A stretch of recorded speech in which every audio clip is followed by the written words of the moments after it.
अस्सलाम वालेकुम, hello world, welcome to JP learning collection of technology. सबसे पहले अगर आपने मेरा चैनल सब्सक्राइब नहीं किया तो मेरे चैनल को सब्सक्राइब कर दें, बेल आइकन प्रेस कर दें ताकि हर आने वाली न्यू वीडियोस की नोटिफिकेशन आपको मिलती रहे। इसके बाद नेक्स्ट डेटा टाइप है हमारी कैरेक्टर की। Data type use to store character value. Character literals are written in single quote like this. For multiple character strings use double quotes ABC। ये कह रहे हैं कि भाई जो ये डेटा टाइप है ये आपके एक सिंगल ये डेटा टाइप जो है आपका एक सिंगल कैरेक्टर को स्टोर करती है, ठीक है, कैरेक्टर की। और आप इसको जो है सिंगल कोटेशन के अंदर करके इसके अंदर जो भी कैरेक्टर देना चाहिए, जैसे हमने देखा पीछे CL स्ट्रिंग अनटिल में हम क्या करते थे, कैरेक्टर लिखते थे, तो सिंगल कोटेशन के अंदर हमने कैरेक्टर लिखा था, जो भी सिंगल कैरेक्टर था। हाँ, अगर जहाँ पे आपको मल्टीपल कैरेक्टर लिखने हैं तो फिर आप वहाँ पे उसको स्ट्रिंग बना देंगे, तो वो स्ट्रिंग में डबल कोटेशन में फिर वो आ जाती है कहानी, ठीक है। इसका सिंपल सिंटेक्स है कि character variable equal to well, वही है। और इसकी एग्जांपल है कि आप जो है कैरेक्टर के अंदर जो है आप कैरेक्टर के टाइप के अंदर आप जो है वार करके उसका वेरिएबल नेम जो भी दें और सिंगल कोटेशन के अंदर आप कोई भी कैरेक्टर लिख दें।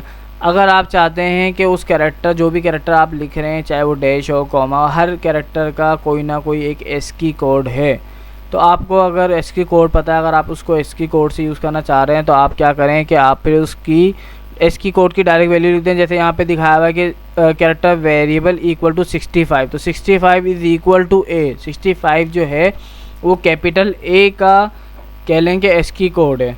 तो जब मैं इसको प्रिंट करूँगा तो मेरे पास यहाँ पे भी A प्रिंट होगा, ठीक है, यहाँ पे भी A प्रिंट होगा, और इस वेरिएबल को जब मैं प्रिंट करूँगा तो यहाँ पे भी मेरे पास A प्रिंट होगा, क्योंकि मैंने यहाँ पे अब ASCII कोड लिख दिया कैरेक्टर का, ठीक है ना।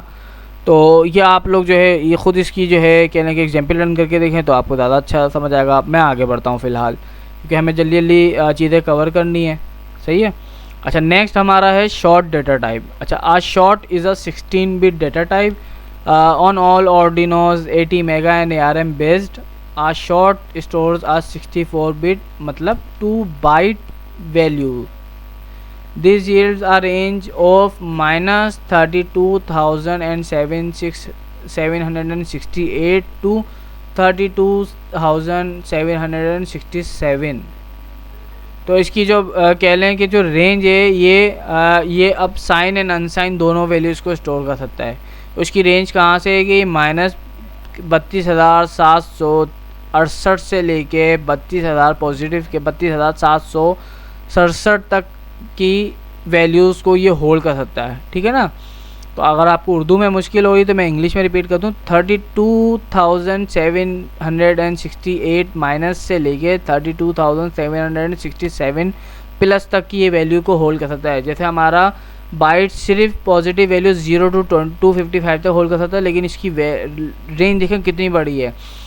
अब इसमें अब ज़ाहिर रेंज बड़ी है तो इसकी मेमोरी भी ज़्यादा ऑक्यूपाई करता है। इसमें बता दी कि भाई जो है ये 2 बाइट की वैल्यू, ये 2 बाइट की कह लें कि मेमोरी ऑक्यूपाई कर जाता है। मिनिमम वैल्यू ऑफ -2 की power 15 and uh maximum value of 2 की पावर 15 -1, मतलब एक वैल्यू माइनस कर दें। 2 की पावर 15 की जो वैल्यू आती है उसमें से एक वैल्यू माइनस कर दें, तो ये वहाँ तक की इसकी रेंज है जो मैंने यहाँ पे बता दी, 32,768 से लेके प्लस के 32,767 तक, ठीक है। सिंपल वही है, इसका भी सिंटेक्स भाई शॉर्ट वेरिएबल उसकी वैल्यू और शॉर्ट वेरिएबल 13 लिख लें आप इसको, सही है। अच्छा, इसको भी मैं जो है इसकी भी एग्जांपल जो है मैं आपको रन करके दिखाता हूँ। एक एग्जांपल एक और हम डेटा टाइप पढ़ लें उसके साथ साथ, ठीक है ना। अच्छा, नेक्स्ट डेटा टाइप है हमारी इंटीजर की।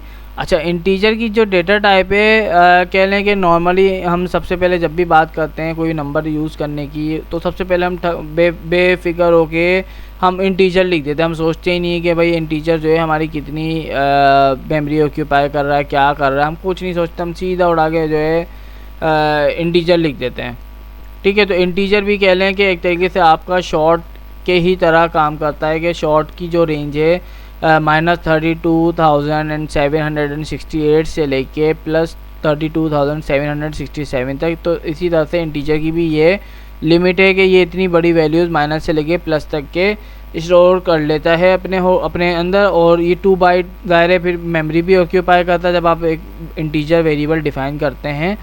डिक्लेयर करते हैं तो वहाँ पे ये आपकी 2 बाइट का ऑक्यूपाई करके बैठ जाता है। अब उस 2 बाइट के अंदर आप कोई भी वैल्यू इस रेंज के अंदर जो यहाँ पे डिफ़ाइन है आप इसमें लिख दें, ठीक है। अच्छा, कुछ कह लें कि इसमें लिखा हुआ है कि भाई कुछ जो है आर्डिनो के बोर्ड हैं जिसमें ये 16 बिट से की बजाय 32 बिट इसकी रेंज हो जाती है, मतलब ये डबल हो जाता है। तो जहाँ पे 2 की पावर 15 होती है वहाँ पे 2 की पावर 31 तक चला जाता है, तो रेंज बढ़ जाती है इसकी, ठीक है। बहरहाल मेरे ख्याल में ये 2 की पावर 15 भी बहुत है। और जहाँ पे आपको पता है कि भाई आपकी वैल्यू प्लस माइनस में इस रेंज में आएगी तो वहाँ पे आप बेफिक्र होके जो है इंटीजर का डेटा टाइप यूज़ करें और उसके जो है सिंपली उसको यूज़ करें और बेफिक्र होकर उसकी जो है वैल्यूज़ असाइन करें।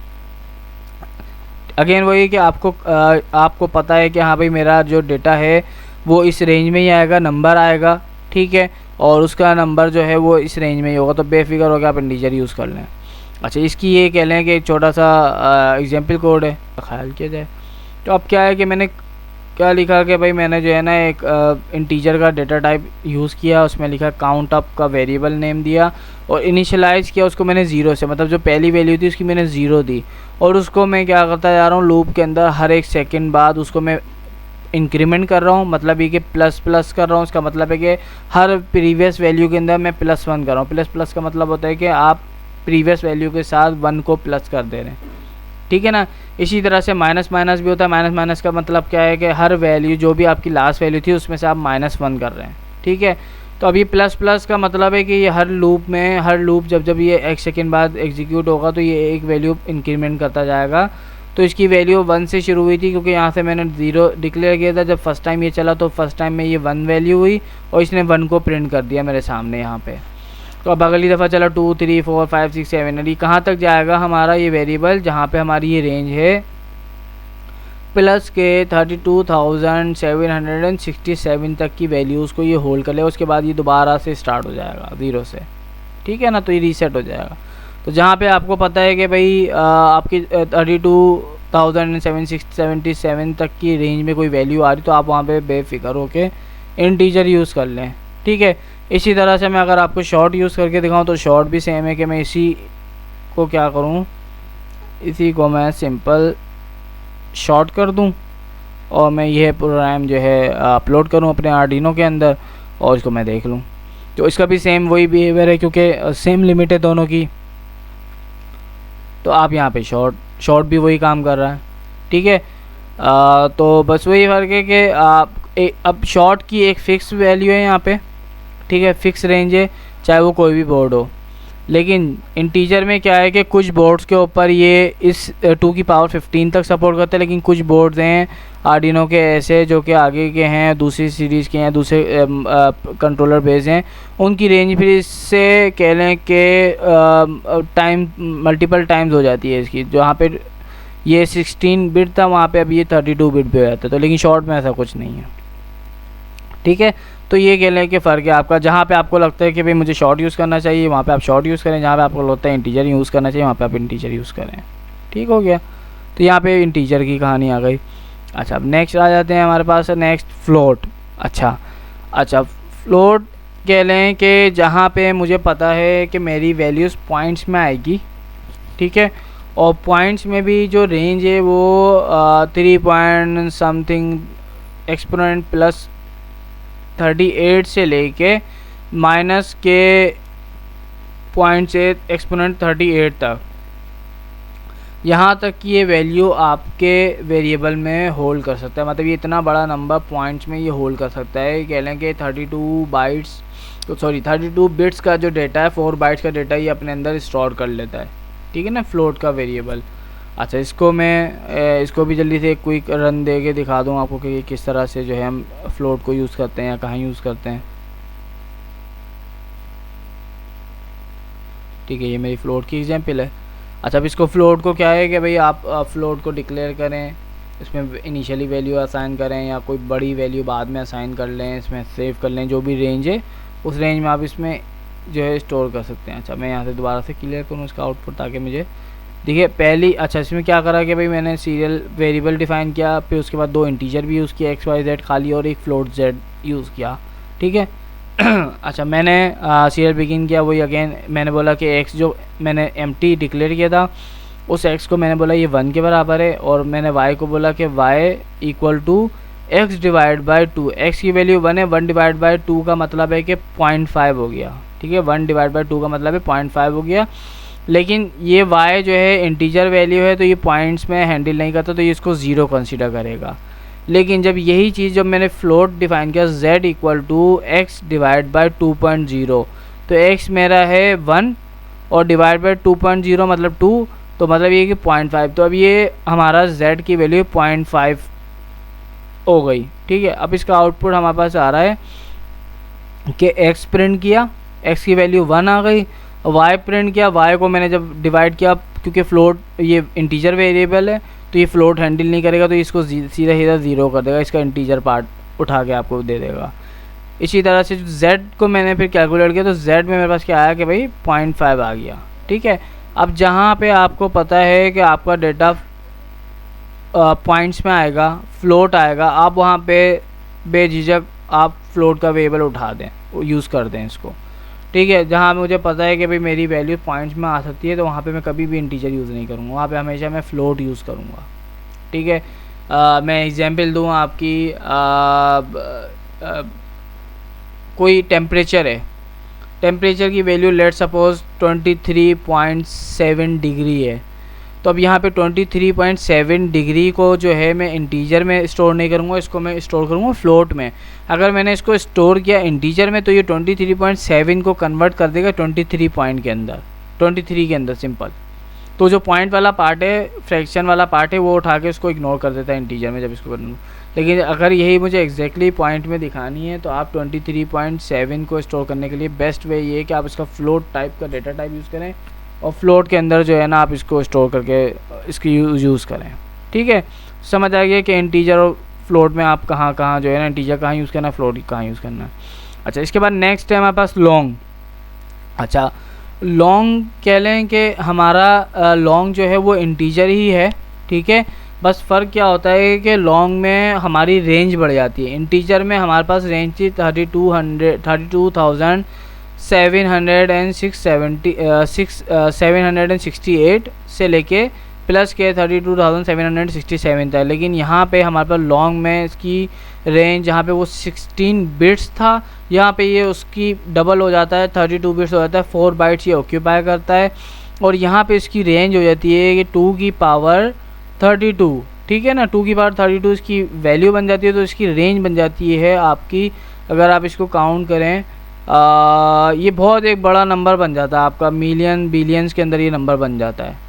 अगर जहाँ पे आपको पता है कि आपका जो है नंबर भाई इस रेंज में आएगा, जो कि आपकी इंटीजर की भी लिमिट कम पड़ती है, तो वहाँ पे फिर आप बेझिझक उठा के लॉन्ग यूज़ करें। और कुछ जगहों पे मैं जब कांस्टेंट यूज़ करूँगा तो कांस्टेंट में आपको पता नहीं है कि जो आपने नंबर दिया है वो, अब कांस्टेंट में ना कोई टाइप नहीं आती है, कांस्टेंट में आप लिख देते भाई कांस्टेंट है और उसकी वैल्यू लिख दिया, वो खुद ही उसको कन्वर्ट कर देते कि भाई ये इंटीजर है, लॉन्ग है। अगर जहाँ पे आपने कह लें कि कांस्टेंट में आपने अगर लॉन्ग बताना तो वहाँ पे आपको एल लिखना पड़ेगा कैपिटल में, इस तरह से जैसे नीचे डिफाइन किया हुआ है। आप नॉर्मली भी लिख सकते हैं इस तरह से कि भाई जो वैल्यू है उसका आगे एल, तो इसका मतलब है कि समझ जाएगा जो वैल्यू है ये लॉन्ग वैल्यू है, लॉन्ग डेटा टाइप की वैल्यू है, तो ये एल का रिप्रेजेंटेशन इसी तरह से।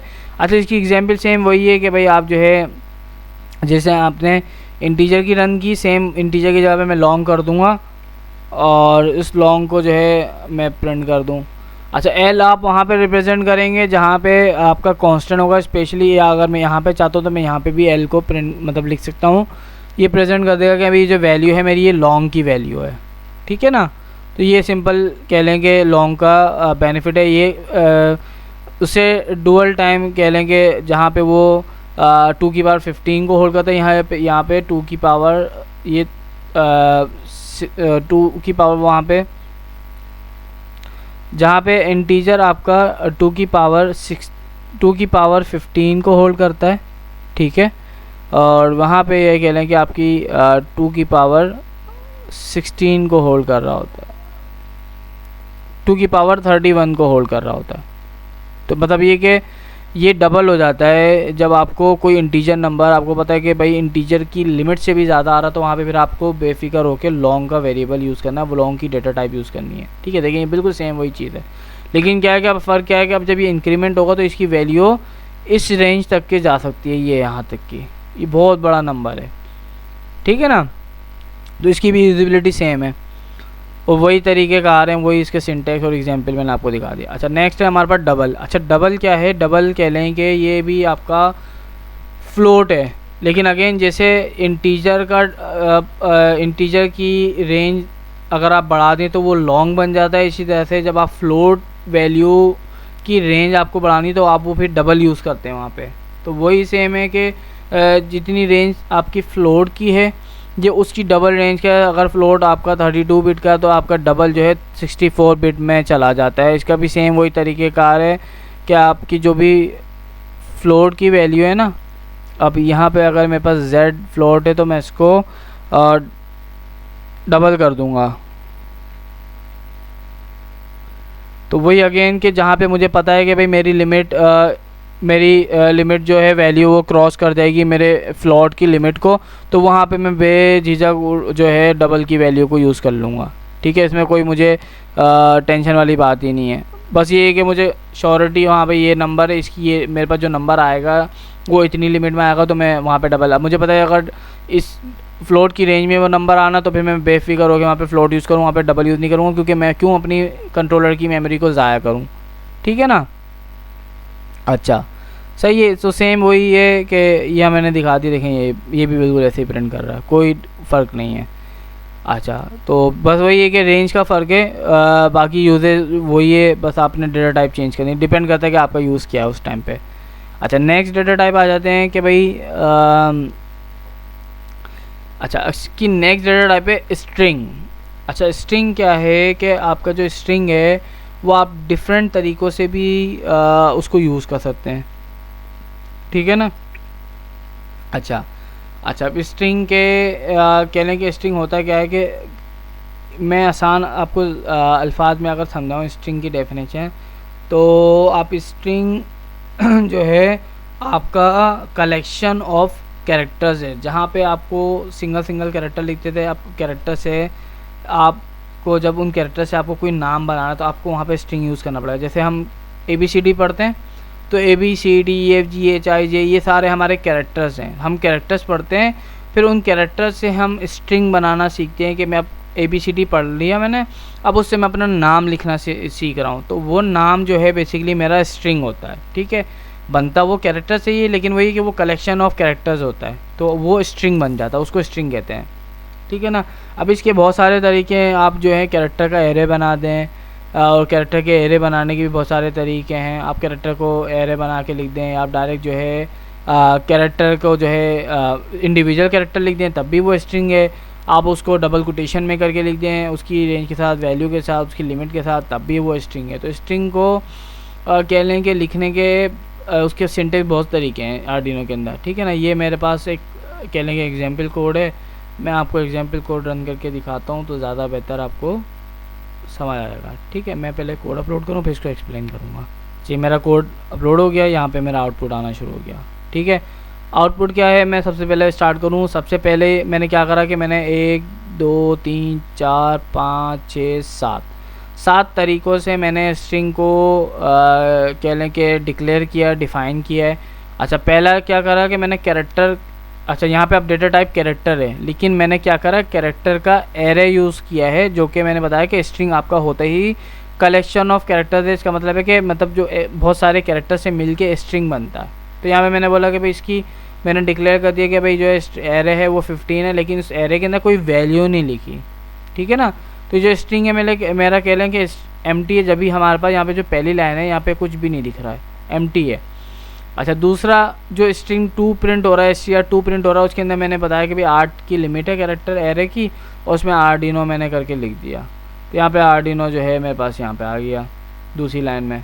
ठीक है, तीसरी में भी मैंने वही किया कि भाई कैरेक्टर एरे बनाया, लेकिन उसके बाद मैंने एक और /0 का कह ले के वो यूज़ कर लिया, तो इसमें मेरे पास जो है यहाँ पे भी वही सेम वही चीज़ रही कि भाई आर्डिनो प्रिंट हो गया।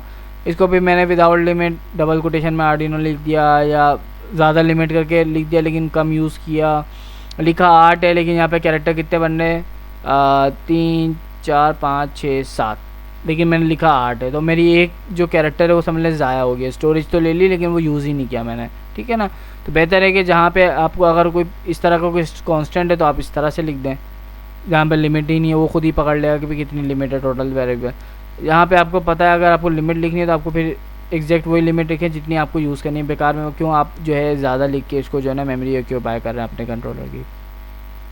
इसके अलावा अब यही कि यहाँ पे 8 लिखा है, यहाँ पे मैंने 15 लिख दिया। 15 में से मेरी 7 यूज़ हो रही है, 7 में से 8 जो है मेरी वो फालतू है, 8 में यूज़ ही नहीं कर रहा हूँ। और वो मेरी 8 मेमोरी जो है वो कह लें कि 8 बाइट जो है उसने ऑक्यूपाई भी कर ली, क्योंकि मैंने बताया था कैरेक्टर जो है हमारा हर एक कैरेक्टर 1 बाइट ऑक्यूपाई करता है। ऐसे ही है, हमने ये पढ़ा कि हर कैरेक्टर जो है हमारा 1 बाइट जो है वो हमारा जो है ऑक्यूपाई कर रहा होता है, ठीक है ना। तो अगर मैंने यहाँ पे मुझे पता है कि भाई मेरे पास 7 बाइट का डेटा, तो मैं उसको 7 ही लिमिट लिखूँ, 15 ना लिखूँ, वरना यहाँ पे मेरी मेमोरी जो है इसने 15 बाइट की कंज्यूम कर ली। अच्छा, इसको आप डायरेक्टली स्ट्रिंग को इस तरह से भी लिख सकते हैं, स्ट्रिंग और स्ट्रिंग का नेम आ गया और डबल कोटेशन में आपने स्ट्रिंग लिख दिया। तो इसको जब हमने प्रिंट किया तो इसको भी आर्डिनो ही लिखा, तो यहाँ पे ये स्ट्रिंग है। तो इस स्ट्रिंग के कह लें कि यूज़ करने के बहुत सारे तरीके हैं।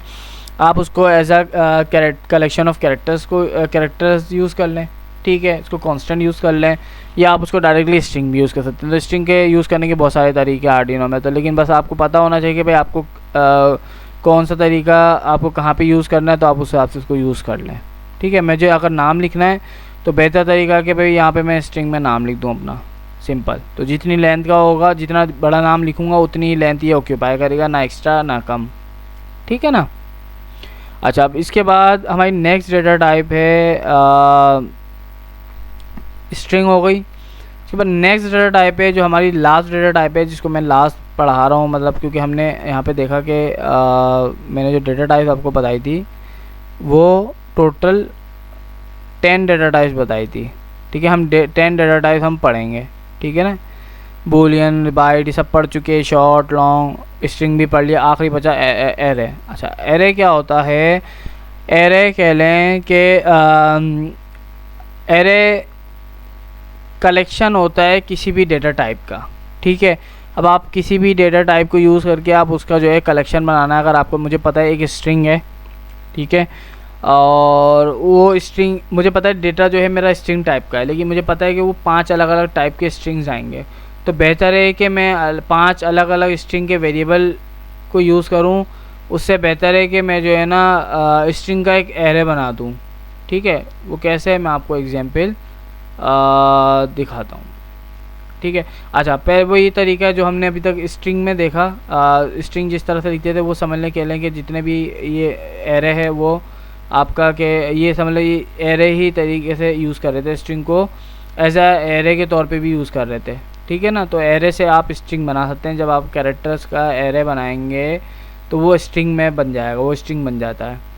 तो अब स्ट्रिंग को, लेकिन फ़र्क क्या है कि एरे को यूज़ करने का तरीका क्या, आप उसको उसकी वैल्यूज़ को एरे को, मतलब एरे मेरा एक कलेक्शन है। अब मुझे पता है कि पहले मेरे एड्रेस के ऊपर क्या लिखा हुआ है, उसको किस तरह से एक्सेस करेंगे, उसको उनके इंडेक्सेस से एक्सेस करते हैं। और जो इंडेक्सेस आपका हमेशा एरे का स्टार्ट होता है वो 0 से स्टार्ट होता है, ठीक है। अब जैसे ये मेरे पास एग्जाम्पल कोड है, तो यहाँ पे मैंने मल्टीपल कुछ एरेज बनाए। इस एग्जाम्पल में इंटीजर का एक एरे बता दी, जहाँ मुझे पता है कि भाई मेरे पास डेटा जो है इंटीजर टाइप का, वो 6 इंटीजर आ सकते हैं अलग अलग, मतलब 6 अलग अलग सेंसर्स की वैल्यूज़ हैं जो कि इंटीजर है। और उनको मैं फिर क्या करूँगा, उनका बेहतर तरीका क्या होगा, मैं इस तरह का इंटीजर का एक एरे बनाऊँगा, उसमें बताऊँगा भाई 6 वैल्यूज आएंगी और उनको मैं माई इंट्स ऑफ 0 इस तरह से माई इंट्स ऑफ 0, तो मतलब जो सबसे एरे का इंटीजर के इस वाले एरे का जो वैल्यू है, सबसे पहली वैल्यू मैं 0 इंडेक्स पे राइट करूँगा, जो कि मैंने 5 राइट कर दी है, ठीक है।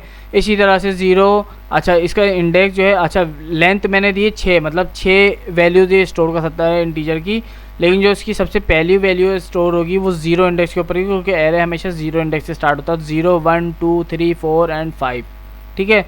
तो जो इसकी सबसे लास्ट वैल्यू होगी वो हमारी कहाँ पे होगी, वो हमारी 5 इंडेक्स पे होगी, ठीक है ना। अब यहाँ पे आप जो भी इंटीजर वैल्यू हो, तो 0 1 2 3 4 5, तो इस तरह से मेरे पास टोटल 6 वैल्यूज़ मेरी इस तरह से एरे में आ सकती है। अच्छा, आप इंटीजर का एरे बना लें, आप उसमें इंटीजर की जो भी वैल्यू है माइनस प्लस आप पहले से बता दें, एम्प्टी बना लें, लिमिट दें ना दें, फ्लोट का एरे बना लें लिमिट के साथ, आप कैरेक्टर का एरे बना लें जो कि स्ट्रिंग बन जाता है, इसको उस तरह से भी लिख सकते हैं। आप चाहें तो स्ट्रिंग का भी एक एरे बना लें कि नाम दे दें, मैंने बोला भाई 3 एरेज़ हैं मेरे पास, 3 वैल्यूज़ हैं, उनकी जो है मैंने वैल्यूज़ को अगर मुझे आर्डिनो 3 एक्सेस करना है, मुझे अगर आर्डिनो 3 प्रिंट कराना तो मुझे पता है 1 2 3 कॉमा सेपरेटेड होती हैं एरे की वैल्यूज़ हमेशा। तो पहली दूसरी तीसरी कह लें लोकेशन के ऊपर आर्डिनो 3 लिखा हो, तीसरी लोकेशन को अगर एक्सेस करना है तो मुझे उसका इंडेक्स नंबर 2 यूज़ करना पड़ेगा, जहाँ पे मैंने जो ये मैंने यहाँ पे यूज़ भी किया हुआ है मैसेज 2 मेरे वेरिएबल का नाम और इंडेक्स उसका मैंने 2 दिया है, तो मेरे पास जो तीसरी वैल्यू ये एक्सेस हो जाएगी यहाँ पे। अच्छा, इसका आउटपुट क्या है, पहली वैल्यू क्या आई 16, क्योंकि मैंने serial dot print my ints of 5 की वैल्यू मैंने यहाँ पे एम्प्टी डिक्लेयर किया था, लेकिन यहाँ पे मैंने वैल्यू असाइन कर दी 5 के ऊपर क्या 16, तो यहाँ पे इसलिए इसने पहली वैल्यू 16 प्रिंट कर दी। अच्छा, दूसरी वेरिएबल है माई पिंस का कह लेंगे 5वां मतलब चौथा इंडेक्स है लेकिन 5वीं वैल्यू होगी, ठीक है। तो माई पिंस की 5वीं वैल्यू कौन सी है 0 1 2 3 4 जो कि 6 है, तो यहाँ पे इसने 6 प्रिंट कर दिया। तीसरी वैल्यू है 3 जो कि मैंने कौन सा माई सेंस वैल्यूज़ ऑफ 3 मतलब चौथी वैल्यू, ठीक है। माई सेंस वैल्यूज़ की चौथी वैल्यू 0 1 2 3 मतलब ये चौथी वैल्यू 3, इसने इसलिए 3 प्रिंट कर दिया। माई सेंस वेल्स फ्लोट के ऊपर मैंने 1 इंडेक्स की वैल्यू की मतलब सेकंड वैल्यू, तो यहाँ पे मेरे पास 4.0 वैल्यू प्रिंट हो रही होगी, ऐसे ही है 4.0। अच्छा, इसी तरह से अब कैरेक्टर है मेरे पास, कैरेक्टर का एरे 6 लाइन का, मैंने उस पर कौन सी वैल्यू एक्सेस की मैसेज ऑफ 0 मतलब जो सबसे पहली वैल्यू है, जो पहले इंडेक्स की सबसे पहली वैल्यू उसको, तो कौन सी वैल्यू है सबसे पहली h, तो यहाँ पे मेरे पास h प्रिंट हो गया, ठीक है। इसी तरह से जो स्ट्रिंग वाला एरे है उसमें मैंने बोला कि मैं मैसेज 2 का इंडेक्स 2 का मतलब है कि तीसरी वैल्यू मेरी मुझे ला के दे दो, प्रिंट कर दो, तो इसने तीसरी वैल्यू जो कि मेरी क्या है आर्डिनो 3 यहाँ पे 0 1 2 इस तरह से इंडेक्सिंग चलती है 0 1 2, तो यहाँ पे मेरी तीसरी वैल्यू यहाँ पे मेरी प्रिंट हो गई, ठीक है। तो इस तरह से हमारे एरे की यूजेज होती है, जहाँ पे आपको पता है कि भाई सेम डेटा टाइप का कोई डेटा है तो मैं 4 दफ़ा या 6 दफ़ा इंटीजर करके लिखूँ, उससे बेहतर है कि मैं उस इंटीजर का एरे बना लूँ। एफिशिएंट तरीका यही है प्रोग्रामिंग का, कोडिंग का, कि आप उसके डेटा स्ट्रक्चर को समझें कि डेटा किस तरह का है, उससे आपसे उसका स्ट्रक्चर बनाएं, ठीक है। ये बहुत ज़रूरी होता है एफिशिएंट कोड लिखने का तरीका, एफिशिएंट उसको यूज़ करने का। इससे आपकी मेमोरी भी सेव हो रही होती है, आपकी जो भी आपकी जब आपका प्रोग्राम रन होता है तो आपकी जो मेमोरी ऑक्यूपाई होती है वेरिएबल से, तो वो भी सेव होती है एफिशिएंट तरीका यूज़ करने से। अब मैं इस तरह से अलग अलग इंटीजर यूज़ कर दूँगा तो कह लें कि मेरी मेमोरी ज़्यादा ऑक्यूपाई होगी। मैं एरे से यूज़ करूँगा तो ये एफिशिएंट तरीका। अब मैं 6 दफ़ा इंटीजर लिखने से बेहतर नहीं कि एक दफ़ा इंटीजर लिखा उसको इनकी इंडेक्सेस से उसको एक्सेस कर रहा हूँ, तो ये एफिशिएंट तरीका होता है। तो एरे समझ आ गया कि एरे को आप किस तरह से जो है यूज़ कर सकते हैं, ठीक हो गया। तो यहाँ पे हमारे कह लें कि जो हमने डेटा टाइप्स आपको कहे थे कि भाई हम डेटा टाइप ये पढ़ेंगे, तो ये सारे डेटा टाइप्स हमारे पास हो गए। अच्छा, अब हमारे पास कह लें कि अब हम नेक्स्ट आने वाली वीडियोस में अब हम क्या पढ़ेंगे वो मैं थोड़ा सा अपडेट कर दूं यहाँ पे, हम क्योंकि वीडियो को एंड करेंगे, ठीक है ना। और मैं नेक्स्ट वीडियो का बता दूं कि नेक्स्ट वीडियो में अब क्योंकि हम ये पढ़ चुके, अब हमने स्ट्रक्चर भी देख लिया था, फंक्शन भी देख लिए थे, और आज हमने वेरिएबल भी कुछ हद तक देख लिए, ठीक है ना। अब नेक्स्ट स्टेप पे हम जाएंगे मज़ीद कंट्रोल स्ट्रक्चर की तरफ, ठीक है। कंट्रोल स्ट्रक्चर में बताएंगे कि भाई for, if, else, while, do while, break, switch, case, ये सब क्या काम करते हैं। और फिर उसके आगे जाके हम मज़ीद उसकी नेक्स्ट वीडियोस में देखेंगे कंपैरिजन ऑपरेटर्स हैं, और फिर इसके अलावा फंक्शंस में भी बहुत सारे फंक्शन हैं। अब इसमें कम्युनिकेशन पढ़ चुके हैं हम, इसमें टाइम वाला भी आगे आके इंशाल्लाह पढ़ेंगे। इसी तरह से जो हमारी कह लें कि वेरिएबल्स हैं, वेरिएबल्स में अभी हमने कुछ डेटा टाइप्स पढ़ी हैं, उसकी मज़ीद उसके अंदर कॉन्स्टेंट्स हैं और भी बहुत सारी चीज़ें जो यहाँ पे मौजूद है। तो इसमें जो हमारी इंपॉर्टेंट चीज़ें हैं वो सारी इंशाल्लाह हम आने वाली कमिंग वीडियोज़ में पढ़ेंगे। तो अगर आपने मेरे चैनल को सब्सक्राइब नहीं किया तो सबसे पहले इस चैनल को सब्सक्राइब करें, बेल आइकन प्रेस करें ताकि हर आने वाली न्यू अपडेट की नोटिफिकेशन आपको मिलती रहे। और ये मेरी वीडियो इस वीडियो को लाइक करें, शेयर करें कोई फीडबैक है तो उसको कमेंट करें, अपने फ्रेंड्स एंड फैमिली के साथ इसको शेयर करें, मेरे चैनल को सब्सक्राइब करें ताकि ज़्यादा से ज़्यादा मेरी चैनल की जो जो उसका फ़ायदा है मेरे चैनल का या मेरे पढ़ाने का जो फ़ायदा है वो आपके फ्रेंड्स एंड फैमिली सर्कल तक उनको पहुंचाएं इसको, ताकि वो भी मेरे चैनल से कुछ सीख सकें, इन चीज़ों को सीख के जो है इनसे फ़ायदा उठा सकें। तो इस वीडियो को हम करते हैं। अल्लाह हाफ़िज़।